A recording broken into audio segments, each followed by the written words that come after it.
In this video, we'll integrate tan x dx. To integrate tan x, we will use two simple steps. One, we'll convert tan x in terms of sine and cos. Two, we'll use the formula f dash x divided by fx. Integral is log of modulus f of x plus c. So let's get started. Tan x can be written as sine x over cos x dx. And we know that the derivative of cos x is minus sine x. So we can introduce minus in the numerator. So minus times minus is plus. So it will not affect the original problem.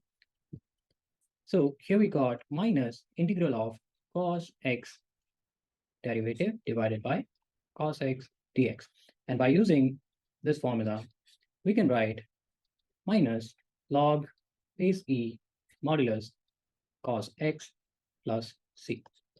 Also, we know that minus log x is same as log of 1 over x. And if I replace x with cos x, I'll get log of 1 over cos x, which is same as log of secx.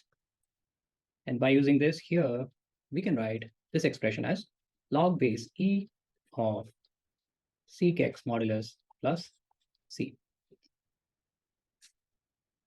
I hope you found this video helpful, and to watch more videos like this, please subscribe my channel. And if you have any questions, post them in the comment section. Thank you.